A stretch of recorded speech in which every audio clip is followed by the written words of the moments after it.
Hi and welcome. We've got another quick video, this time on site speed or page load speed. Now if you pop "does page load speed affect SEO" in Google, you get the answer, and if you scroll down you'll see lots of articles here on the fact that if your site or page loads slowly, you're going to rank worse in Google. Basically, like Google likes your page to be fast, and the simple process of looking at it is you count to 3. So the human response normally is 1, 2, page is taking too long to load, bored, going elsewhere, gone.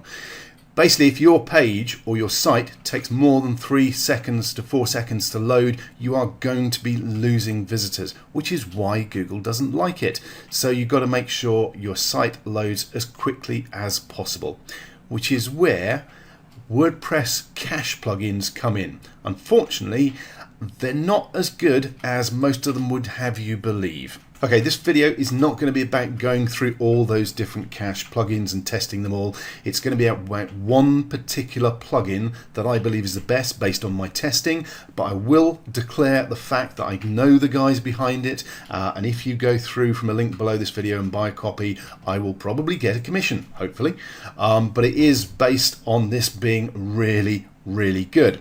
Okay, what I'm going to do is run through a speed test so you can see what it will do to your page load speed. Okay, so here we are on a site called Kissmetrics, and it's a free site that will test your page load speed. So all I'm going to do is pop in the URL for one of my many test blogs, click on test your site, and it will take a few moments to run. Now there is a note here, I'm actually running this in an incognito browser because I'm actually logged into this site in a different browser. I'm actually logged in Microsoft Edge, because when you're logged into WordPress, if you run the test in the same browser, it will load quicker because stuff is already loaded up.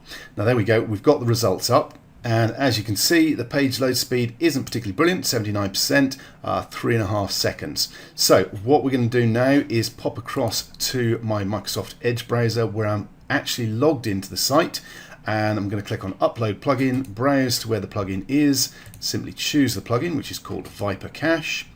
Click on install now. It'll take a second or two to install it, and once it's installed, basically I'm going to go into the menu and activate it as well, make sure it's actually working. So it'll take a second or two, and as you can see, it's saying Viper Cache is activated, but it's unlicensed. So I'm actually going to pause the video for just a moment or two while I pop in my license key, because I don't want you copying my license key. I'll be straight back in just a moment. Okay, so I've activated my license and I've quickly come into the Viper Cache settings and switched it on basically. I've also enabled HTTPS because I've got a SSL certificate on this site. There are some extra bits here that I can switch on, play with, but the main thing is switch it on.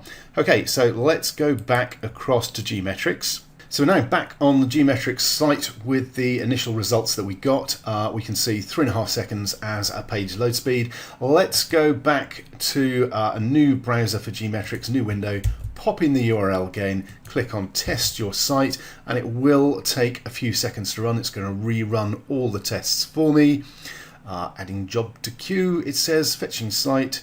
Should only take another moment or two, and I'll keep talking while it's running. We're almost there. There we go. Okay, now you can see we're now at 1.8 seconds. If we simply pop back to those results again, you can see originally it was 3.5 seconds for our load speed, and the scores were C in the 70s.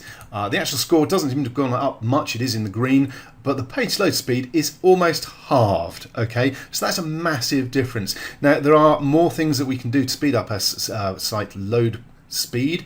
For instance, if we went back to the plugin itself, we could also enable file image size fixing, which you'll notice if we come back here is something that says serve scaled images. If we improve that through the plugin, that will push our scores further up. There's other bits we can do. Again, the improvement simply from switching the basic defaults for the cache plugin on are pretty significant, but there's more we can do with the plugin as well. So you can see the kind of difference using the right cache plugin makes. A Viper Cache is by far my preferred recommendation. It does the job and it does it really well. Now, one quick note, when you first install the cache plugin, before you come and run the speed test, it is actually worth loading up the site itself. It depends on how many visitors you get to your site. This site gets quite a few visitors, so it's likely someone's already hit the site and initiated the cache itself, so it's done its job. Whereas if your site isn't getting a lot of visitors, you might want to just go to the site, put it in your browser, refresh the site, just so the cache has done its job and created a cached version of the page, then run the speed test, because that's when the speed increase will kick in because of that caching. Okay, so that's a pretty quick demonstration video of how to speed up your page load times.